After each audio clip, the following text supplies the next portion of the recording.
was identified as mentally retarded, put back from the 5th grade into the 4th grade, and stayed in that category until I got out of high school.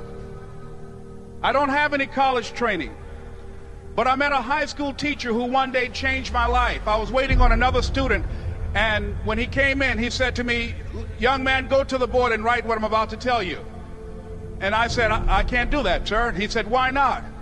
I said, "I'm not one of your students." He said, "It doesn't matter. Follow my directions now." I said, "I can't do that, sir." He said, "Why not?" I said, "Because I'm educable mentally retarded." And he came from behind his desk and he looked at me. He said, "Don't ever say that again. Someone's opinion of you does not have to become your reality." And as he talked, my heart began to beat fast. Tears began to run down my eyes, and I was in the back just listening to him, because the speech he was giving, that speech was for me. And he said, "Les Brown," he said, "if you want to do anything worthwhile in life, you've got to be hungry." I told Mr. Washington I wanted to become a disc jockey. And so I started working to develop myself. He said, "I want you to practice every day being a disc jockey." I said, "But I don't have any job now." He said, "It doesn't matter." He said that it's better to be prepared for an opportunity and not have one than to have an opportunity and not be prepared.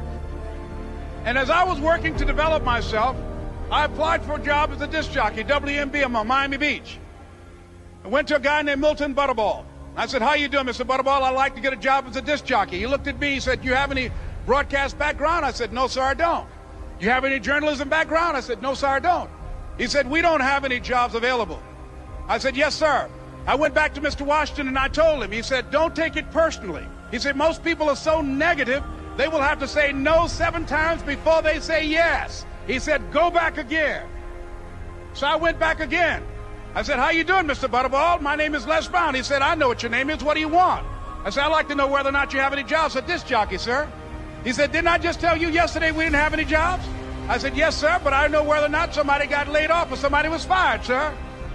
He said, "No one was laid off or fired. Now get on out of here." I came back the next day like I was seeing him for the first time. I said, "Hello, Mr. Butterball, how are you?" He looked at me with rage. He said, "Go get me some coffee." I said, "Yes, sir." And I went to get him some coffee. After a while, I would get their lunch and dinner, and I would go in the control rooms and take the disc jockeys their food, and I would not leave until they would ask me to leave. One Saturday afternoon, while I was at the radio station, a guy named Rock was drinking while he was on the air. I was the only one there, looking at him through the control room windows, walking back and forth, young, ready, and hungry. Pretty soon the phone rang, and it was the general manager.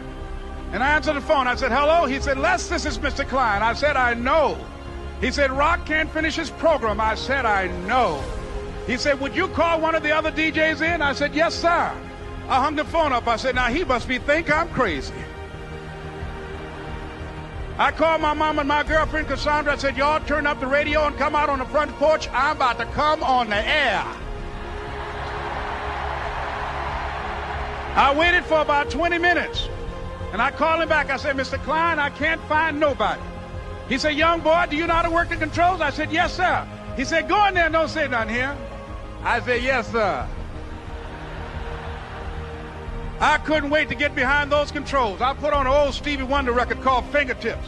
I sat down behind that turntable. I said, "Look out, this is me, LB Triple P, Les Brown, your platter playing papa. There were none before me, and there will be none after me. Therefore, that makes me the one and only. Young and single and love to mingle, certified, bona fide, indubitably qualified to bring you satisfaction, a whole lot of action. Look out, baby, I'm your love man." I was hungry.